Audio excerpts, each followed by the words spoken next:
Sounds of Drawing Board, and that's a song by my special guest who's here live in the studio with me right now. I don't know if this is going to be a good one or a bad one. I'm going to be cussing you all the way from, Jake. I got a feeling that you might be. Would you like to introduce yourself to the people locked into On Top FM right now? Hey, my name is Terri Walker, and I'm very, very honoured and pleasure to be here. You know, humbled and honoured to be here. Thank you for having me, Lukan. Hey, claps, you know. I like that. Stand on. That makes you feel welcome. Yes, good, Right, a bit of gas, you all right? Oh my! I don't want to know. Is that? Do you know what? This man, you're gonna get it today. Anyway, go on. Terri Walker's here in the building with me, and we're honoured to have you here on Top FM. Music legend of the UK. Oh, thank you. First time being interviewed by me. Yes, which is so weird and sad, but you know, I'm joking. No. Your career's going down. No, it's not. It's going good. Listen, I love always being interviewed by new people. It's always nice. It's refreshing, so it's good.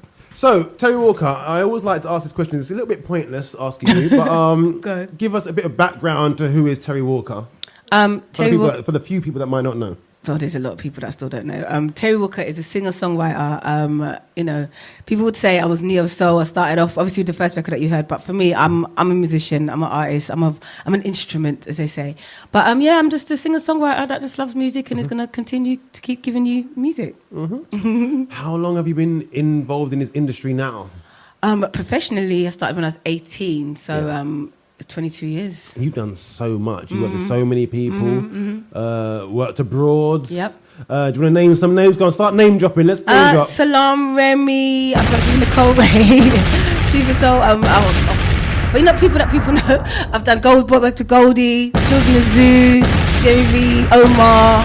God, so many people. Natalie from Flow that stuff. There's so many people, but you know. From flip, exactly. I'm like, oh God, you're just making me nervous with them bombs. But yeah, so much. much. How do you feel when you look? Do you ever sit down, and just look back in your career and say, you know what, I've had a good run. Like, it's been good. Yeah, no, I think it all the time, and I think what people need to understand. Someone asked me today, what are my goals, and I'm like, my goals are the fact that I'm respected by my peers, and that you know, the next generation each time still understands why I'm here, and then they celebrate me, and that's exactly what's happened. I'm still here because you know everyone respects what I do. So, and how is that? Like, because it's easy not to fall off, but you become old, or the new generation come in, so then you get slightly pushed to the side. And almost forgotten, but not forgotten. But you know what I mean. But you're still very much relevant and. I'm going to say in some ways, and probably there's a better word for this, but in some ways idolized by the new generation coming up. Wow, that's a big word. I do think so. I think it's a fair comment because you've got the new R&B people coming up. You've got the likes of, I don't know, let's say Ricardo Williams. Yes, Ricardo Williams, yes. And I know that if I was to mention your name to any of those sort of people... Yeah. Nothing but love and respect. But see, that's what, for me, that's all it's about, you know, because when I started, I saw Whitney, I saw Lauren, I saw, you know, Indiari, I saw Omar. Are you Whitney? No. See, you tried it. I never said I was Whitney. No, but what I'm saying to you is like, I remember when I saw them, I was like, yo, I want to make people feel the way that she makes me feel. Yeah. And I'm nowhere near Whitney, but like the fact that happened, and as I said, it means so much when, you know, Ricardo Williams, when Cherry V, when Kaleem Taylor, or, you know, Tiana Major, when they mention, I'm like, oh, that to me is more than selling records, what else? Because when I hear their voices and what they're doing at this age, and the thing is, they have got the platform that we didn't have, you know, social media where they can create their own lane, where, you know, you're not restricted by stuff. Yeah. So for me, I think the way I'm still relevant is that I know that I'm Terri Walker. I know my worth, but at the same time, I know that I'm always growing. So I allow myself to be around, to be taught by what's happening right now, you know. So you're still learning from the new generation? All the time. Listen, this stuff, when I see Tiana sing or Cherry, and I'm like, how did you sing that? Oh, how did you write that? Like, and that's what's dope to me, because I'm supposed to be inspired. I shouldn't be like, oh, I've done this. Yeah, you guys are all right. You're supposed to inspire me. I'm supposed to be in awe of you. You know what I mean, as well. So that's good. Yes, it is, darling. One thing you are really good at, actually, and I said this the same thing to, actually, we mentioned Ricardo Williams, and I said the same thing to him, is that you genuinely do try to promote other people. Yes, 100%. So I've been in rooms, they've got this, I'm not going to mention the name of the group, but they've got I've been in groups with people, artists, and they speak about, oh, why is this not happening, why is that not happening? And everyone's just got such big egos, and they only support people if it's of benefit to themselves. Exactly. But you genuinely will reach out and support another person, and it's so clear that it's coming from like it's coming from the heart that you know what, I like this here, boom, put it on the platform, I love this, everyone hear this, everyone see this. Yeah. Why do you do it? Because I was one of those people when I first started, and I know that.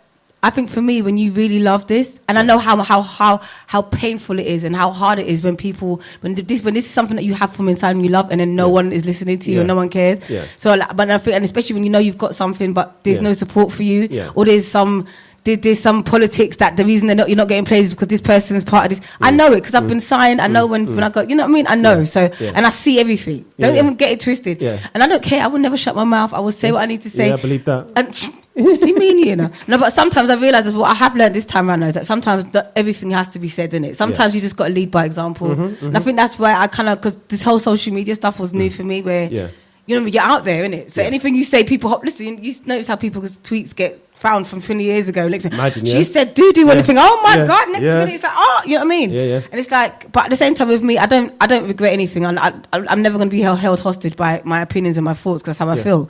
But things can change my mind. But I see a lot of, you know, gatekeeping, and I see a lot of people sometimes ignoring people that shouldn't be ignored. And I'm like, so for me, I'm going to make sure that they always get highlighted, because if I have a platform, listen, they can be seen on mine, and I'm not going to be biased. But if it's not good, it's not good. If it's great, it's great. You know. Yeah. So with the social media as it is, there's so much more open to people coming through. Yeah. Like you can go, people can see you on social media, on the Instagram, YouTube, whatever it might be. Yeah. Platforms that you never had when you were coming through.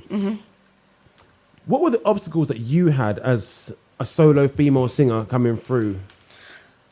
The obstacles that I had was that for as a black female as well. For a black female especially, it was that there could only be one at a time. Right. And that's the thing that used to be so annoying. Like if Beverly Knight was out, there could only be one Beverly Knight. If Jamila was out, there could only be one Jamila.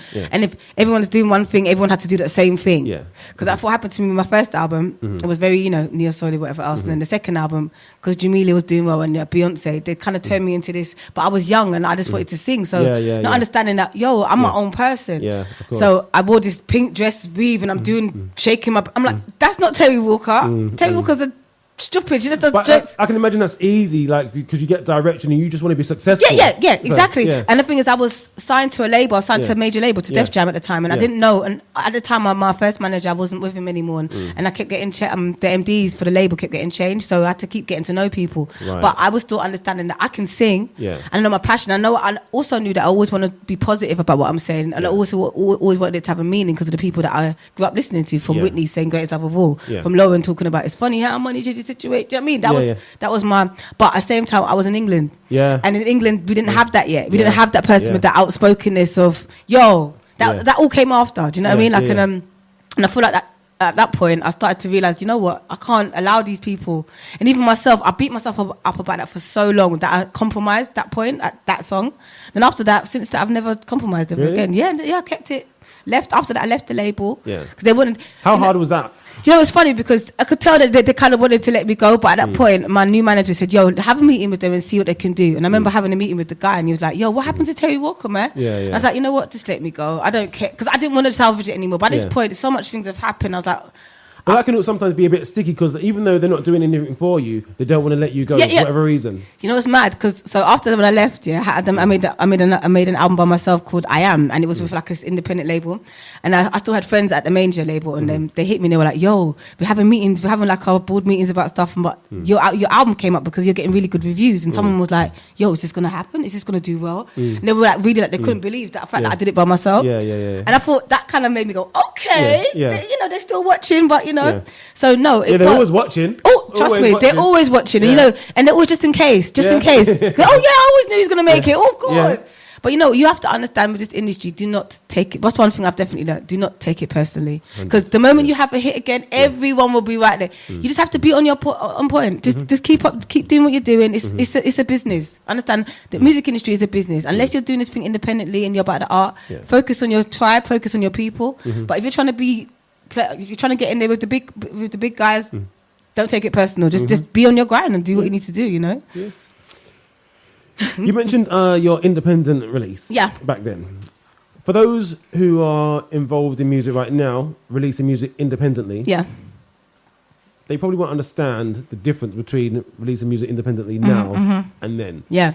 What are the differences as an artist who had released independently then and has released independently in this day and age? Yeah. What are the major differences? The major differences now is that you can create your own, your own reality and your own path. I think back then you kind of still had, even though you was independent, you still had to kind of adhere to people's release dates and, schedules. You also still had to be kind of involved in tastemakers playing your record. You have to make sure that, the right DJs play it, or otherwise you just won't get heard, Were you sending, I can't even remember, are you sending MP3s at this time, or were you outside stations with CDs? No, there was no MP3s. It was physicals. But I still kind of had an independent label that still kind of helped me put stuff together. But yes, it would be physicals for CDs.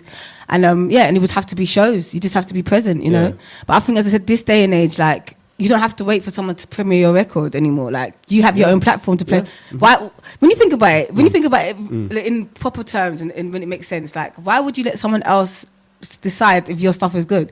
It should be on your platform. You should be the first one to play it, not someone say, "Yo, I got the exclusive. If I don't play this, means it's whack." No, it doesn't. But we never. So that didn't exist before. No, it didn't exist before. You're relying on the DJs. Kind of, yeah. Because I mean, if they decided they weren't playing you, how is anyone going to hear you? Yeah. If you don't know who you are, like, why would they go into your page or go and find you? Oh, I like this girl from Timbuktu. Like, oh, who is she? But they're not going to find you if people ain't talking about you. So. But nowadays, you can make your own ways by just keeping being resilient, So, would you go back to the old days if you could? Do you know what? Now I get it now, and I understand. The thing is, for me, again, I was a frustrated artist, so I thought, they don't want to sign it, they don't believe in me, and we go not realizing it's business. Yeah. They ain't got time. If I did what I needed to do, for them, and I knew basically, if I knew who I was, if I knew who I was then, if I know who I was then.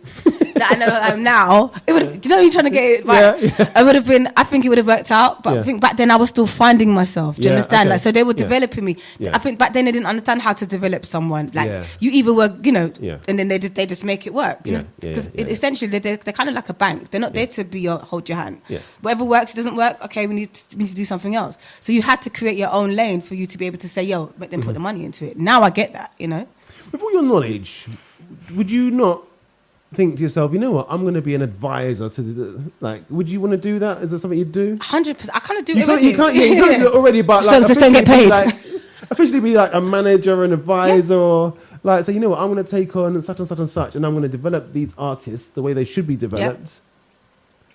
No, 100%. And I think for me, I had to get to this point where I think for people to respect what I did, people had to understand why I've taken certain routes. And I think until people, like right now, you calling me to say, let's do an interview. That's what it's about. Do you know what I mean? So now I can go to anyone and say, yo, okay, I've had this career. I want to take on this. Can I get some funding or some, support from it? Yeah. But I think by myself, I wasn't ready to do it at that point because I was still kind of trying to get myself on my feet then. Do you know what I mean? So I can give you advice, but I could help another artist if I'm still kind of trying to find my own way.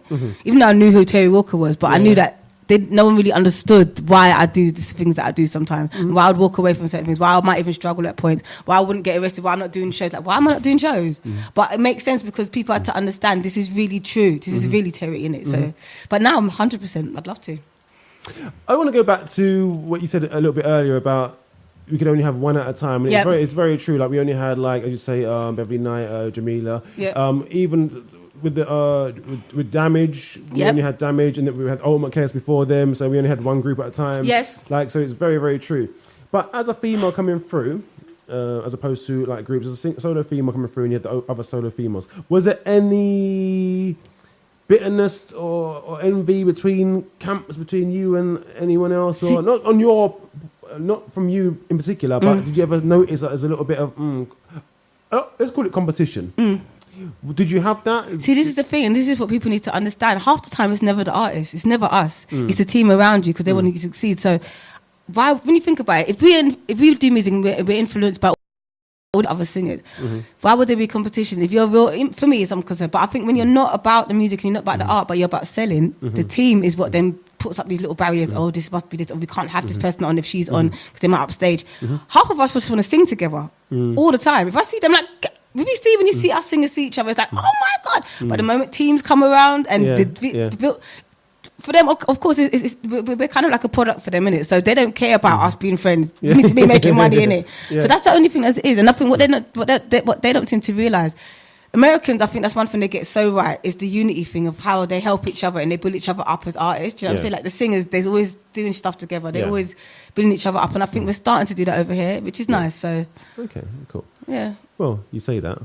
No, it takes one person to do it first to make someone realise, like, yo, we don't have to do all that extra stuff. Like, just be cool, innit? It's happening right now, like with me and Cherry, for instance. Like, you know, the fact that I did Jazz Cafe, the first person I thought of was Cherry.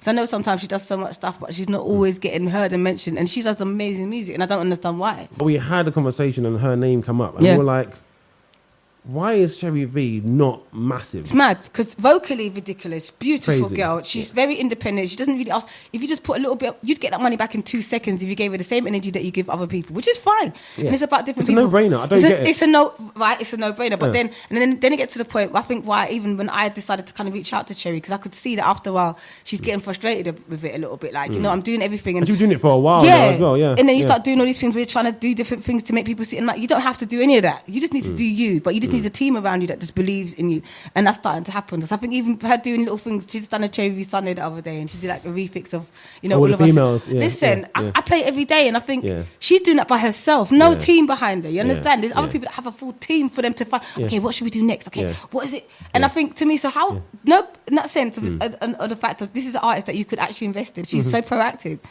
So this is what I'm saying. It doesn't make any sense. Do you know what I mean? That's all it is. So it's quite obvious to anybody with one ear that she's brilliant vocally and she can sing. She's amazing. And she's got great music. Yes. Because there's one thing having a great voice and another thing having great music. Exactly. She's got both. Exactly. So what? It sounds like a pretty obvious question. So what was your reason for choosing her to be your supporting act? Because she's me. Because she's getting up and she's not waiting for anyone to give her chance. And that's the same thing that happened with me, where I'd be involved in things, but realising the moment it was time to do me, people would go ghost. And I'm like, oh, okay. But I was fine to develop everyone else's thing. And I was like, you know what? It's time for me to... And the fact that she sees me with my scatty, crazy self half the time, I'm like, yo, because I look at her and I think she's so organised, she's so professional. And I'm just like, oh yeah, I'll get him. Is she though? I don't know, because from the outside it looks a certain way, but really truly she might be all over the place. Trust me, she is. Have you been in her house? No. Is it a mess? No, it's not. But no, you know why? Because when I'll hit her and I'm talking, she's looking at me like, what are you doing? Like, you need to be... She's so focused, like she's so on it. And she inspires me, trust me, one of the most focused people I know. Shout out Cherry V. Shout out Cherry V! So you've got the headline show coming up tomorrow, soon. Yep. Oh, it's real tomorrow. Yeah, exactly. I'll be there. Yes, yay! At Jazz Cafe. Yes. If people want to get down there, what do they need to do? Well, I think you can still get tickets at the door, or you can still get tickets online. I've been posting about it, so ticket links is in my Instagram bio or just on my actual bio. But also, it's going to be my 40th tomorrow. It's like my actual birthday tomorrow, so it's going to be a good. I know. And it's going to be exciting. So I was going to ask, the reason for this show, is it to celebrate your birthday or is it just coincidental? That? Do you know what? It's coincidental. Also, I've got an EP coming out, which is Joe Buda Presents in May 24th. It's called what, sorry? It's called The Breakout. But it's Joe Buda Presents because it's Joe Buda produced all the tracks. Okay. And it's going to be so good. Yeah. So that's coming out when? May 24th. May 24th. So will you be performing some of the tracks from that EP? Yeah, I'm going to do 2 songs from that EP tomorrow. Right. So... in your life, what's really happening? So obviously you're a singer, well known, you know, you go everywhere, people flock you. No, they don't. Terri Walker. No, they don't. Legend in the game. Legend in the game. Stop. Go to the airport, upgraded immediately. No one cares about my life. What do you mean? What's an average day for you? Because I know you're very, very busy. You've got lots going on. So do you know what? It depends. There's days when there's constantly something going on, but then there's days when there's nothing going on. But in the moment, I've got this show on Soho Radio, which I do every 4 weeks, and it's called The Melting Pot. And I choose people that I know, because I think The Melting Pot for me is the reason why I've become the person that I am. It's because of all like me even sitting here with you, like you've become someone that's going to influence me in a way where how you maybe interview or how you do things. Or so The Melting Pot for me. You're in the presence of greatness. Oh, fine. I always have a ticket too far, innit? Take it too far. If I don't blow my own trumpet, no one else. No, but you know what? Real talk. This is the thing. But so The Melting Pot for me, I've done 4 so far. The first one was with Joe Buda. Only 4? Yeah, because it's every 4 weeks. So, okay, right. So the first one was with Joe Buda, the second one was with Swindle, the third one was with Natalie Flowissist from Floetry, and the fourth one was with DRS, who used to be part of Broken English, but also was very involved in Children's Zeus, Goldie, you know. And did you say Swindle? Did you say? Yeah, Swindle as well. His second year, because I've worked with all these people in different ways, but they've all kind of helped me become who I've become too.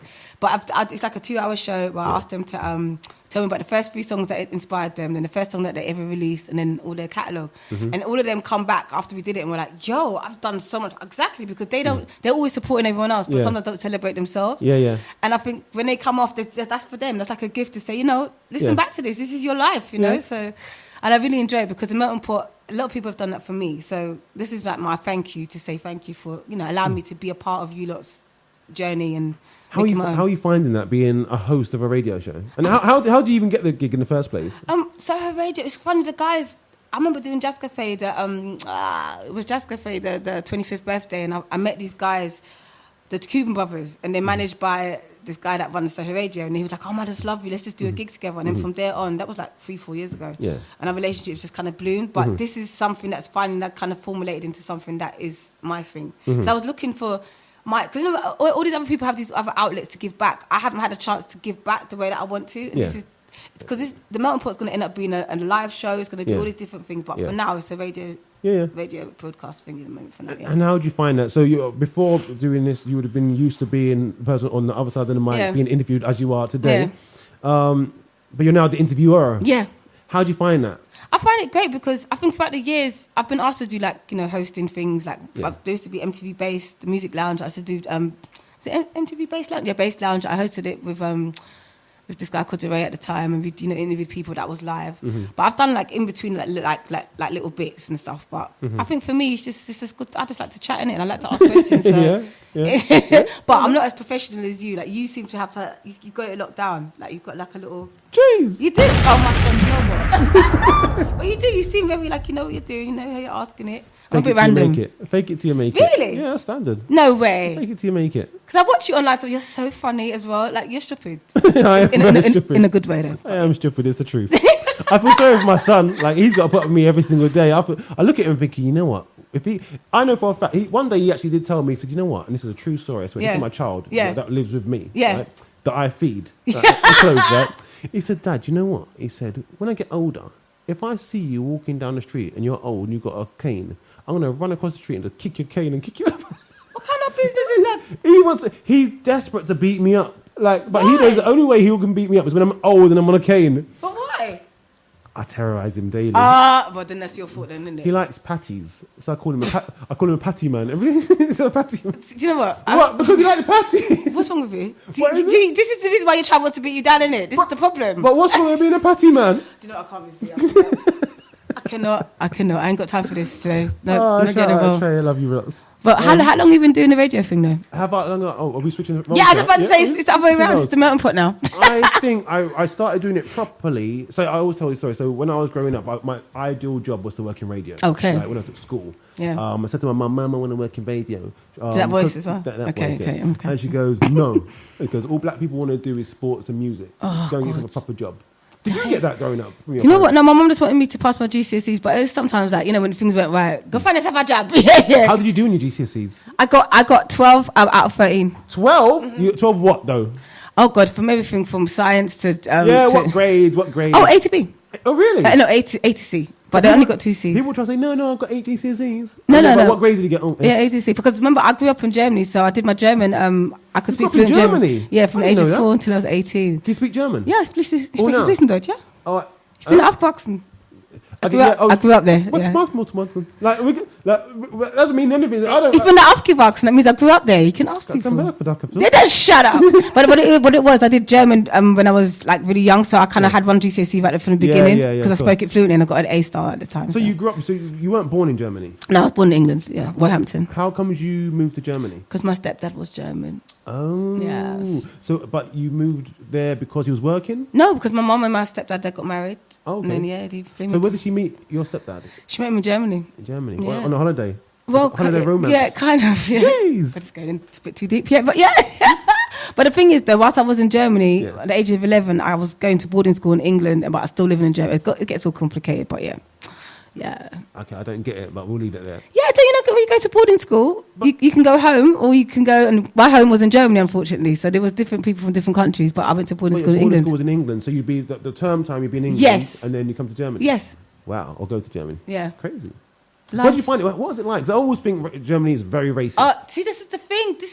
Not saying you're ignorant, even though that was very ignorant. But I'm a little bit ignorant. You know what? For me, Germany has also shaped me so much into who I am now. Because I reckon if I didn't grow up in Germany, I would probably have a completely different mindset. So, see my mum go to Germany and just run stuff from a person that couldn't speak the language, and then being over there and just understanding how once you assert yourself and once you understand what you're, what you stand for, what you are, you can go anywhere. And I think Germany just taught me so much about myself, like how powerful, especially black people are when it comes to music, when it comes to personalities, anything that my mum decided to do, from opening a shop or doing whatever else, as long as she treated people with respect, everything was fine. But I think the only problem is, over there, still people would have a certain ignorance of thinking that, you don't know that much, so they would still try, obviously. But one thing about Germany, once you asserted yourself, you could do anything. And I think because we weren't there wasn't that many black people in Germany. So when there was someone that was kind of, interesting, they would take set on it. So you got to use your skills, man. So were you, with the young German boys, were you like the flavour? Do you know what? I did growing up here. So I grew up in Germany not understanding that a booty was a thing in it. So all my friends... But was it a thing back in those days? No, but this is the thing. In Germany, all the girls around me were really skinny like white girls, isn't it? Well, flat bodies? No one from some of them, yeah. So I'd always be hiding my bum. But the older I got, I started noticing everyone would be around me. And I'm like, Yeah. But I never used to think I was the flavour. I used to think I was like a little off-key, because my hair used to be like nappy. And then I was proper this out there. I was proper thinking that, I'm just easy. I'm just a hippie. Yeah. But... So Germany, when I get older, I started to realise, I kind of was the flavour, but at first I didn't think I was. And I don't think I wasn't, actually, because I was a hot mess. But you know what? It is what it is, isn't it? Shout out Jürgen.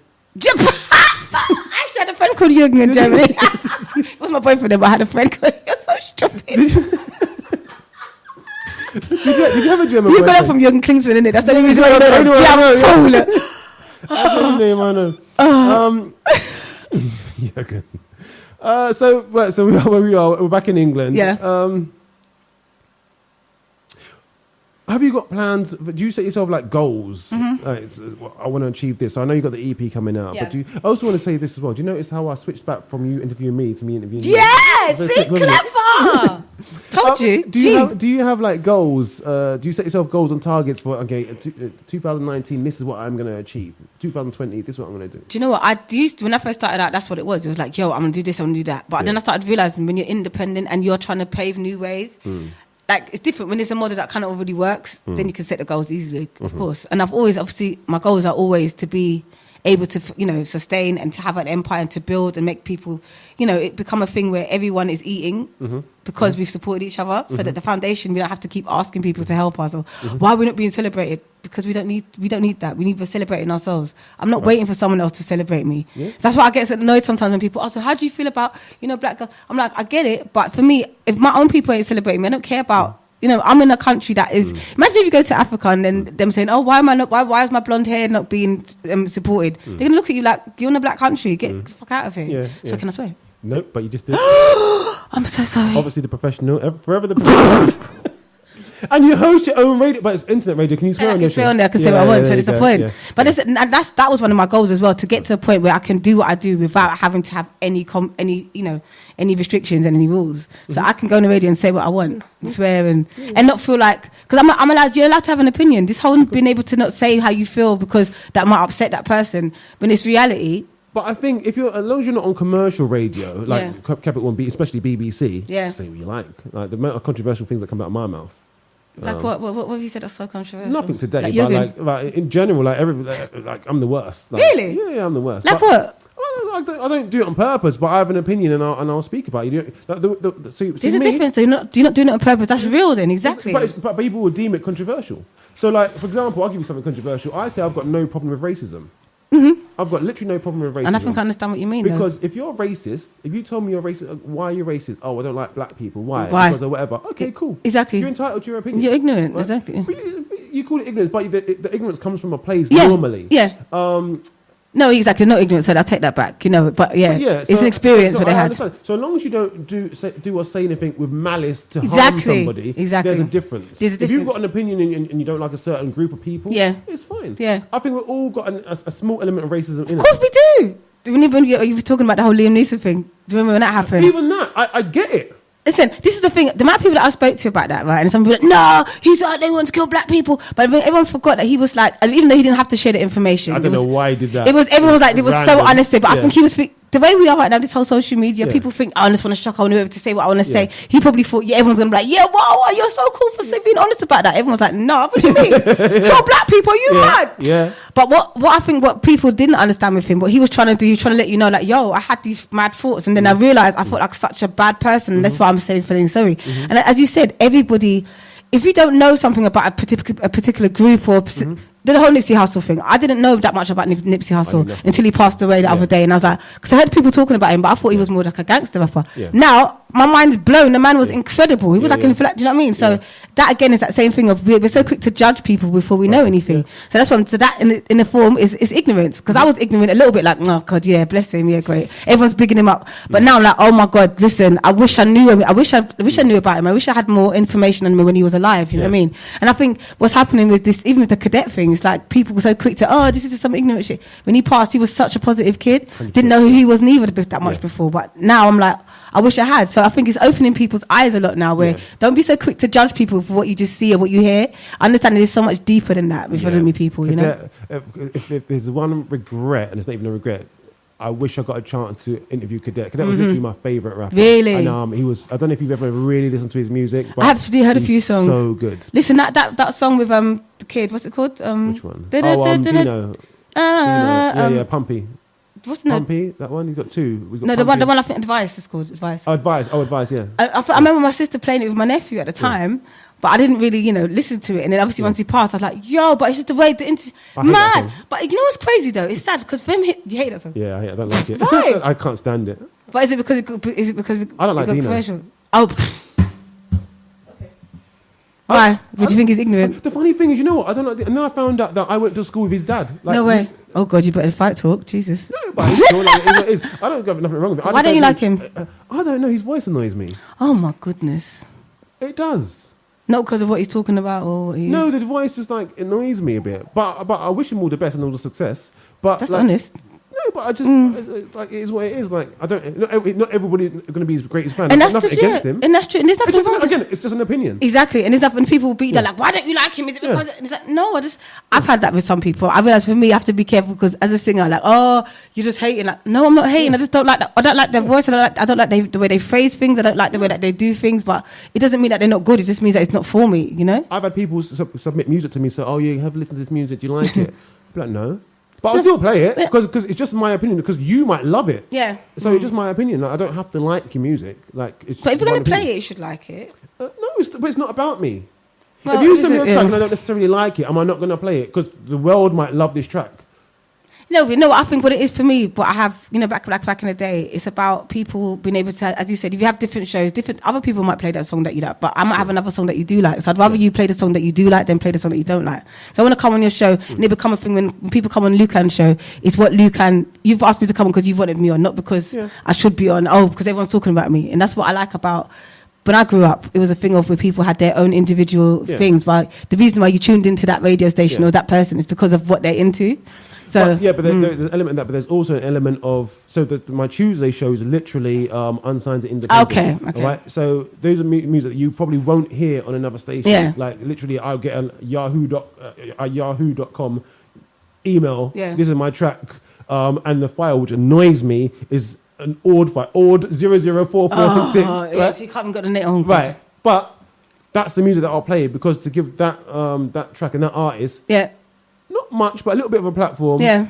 So even if I don't like it necessarily, fine. See, I'm different. I think for me, if I'm going to give you a platform, it's because you blew my mind and you just haven't had a chance. I mean, that's what it is for me. That's why I play records. But that's, again, it's different. There's nothing right. There's no right or wrong. You do what you need to do. Nice. Exactly. Nice. No, but the thing but this is the thing. Us even having this conversation is dope because it's like we don't have to agree. Like it doesn't have to be. And I think it's okay to have an opinion. It's okay to be different. It's okay. It doesn't mean that everyone's hating on you. This means that I don't like what you're doing, innit? That's all. Yeah, I hate your stuff. But it's all right. I hate it so much. No, I don't. I don't hate anything. Okay, maybe sometimes. Okay, all right.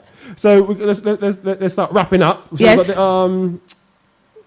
So you got the podcast as well before going further. So you're a singer. You're a radio presenter. Yes. You've got your own podcast. Well, same thing. Yeah. Well, same thing. Yeah. Mm-hmm. Talk to me about the podcast. What's it about? No, well, it's the kind of the podcast is like the same as the melting pot. It's the kind of it's different, isn't it? No, it's the same thing. Yeah, it's the same thing. Yeah. So you pre-record. So is it a podcast? I'm trying to understand. Podcast is no. I'm going to have a podcast. Is that when people sit around and I'm building it into a podcast. But the melting pot right now is a radio show. Okay. But there's going to be the melting pot revived, which I'm going to be sitting down and talking to people different years. Okay. So I get confused. All these new terminologies. I'm old. Leave me alone. Podcast. Just talking to people on the radio. That's what it is. Yeah. Or online, I guess. Birthday coming up. Other than the party, other than the event taking place at the Jazz Cafe tomorrow, anything else that you're doing to celebrate? Yeah, I've got other shows coming up after this with Yolanda Brown and Colin and Noah Collinson. We're doing a show, but I can talk about those things after my show because when you have to do like your main show, you can't talk about everything else. You sell tickets. But I've got other stuff coming up. But just follow me on my socials, which is I am Terri Walker on Instagram. Then on Twitter, the real MZ Walker. I talk a lot of things. I talk a lot. I write long messages and long. Twitter. Yeah, still, I link it to it, innit? And sometimes, don't you? Nah. I noticed that some people, the Twitter's a bit slower these days. Long.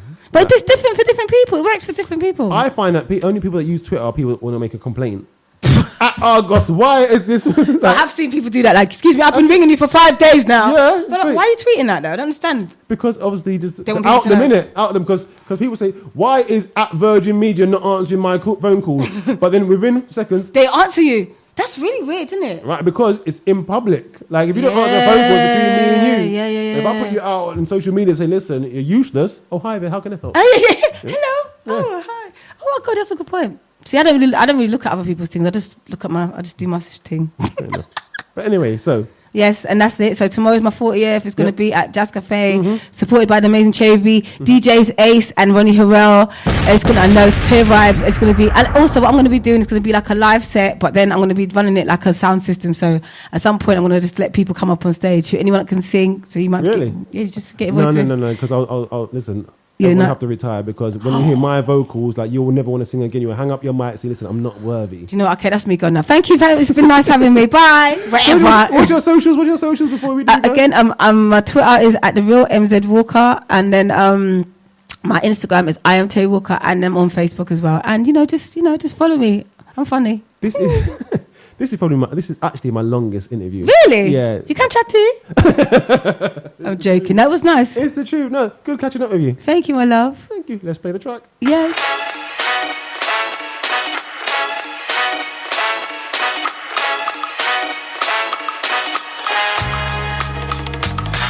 My loved ones keep me afloat. They're the paddle to my dinghy when I'm losing all hope.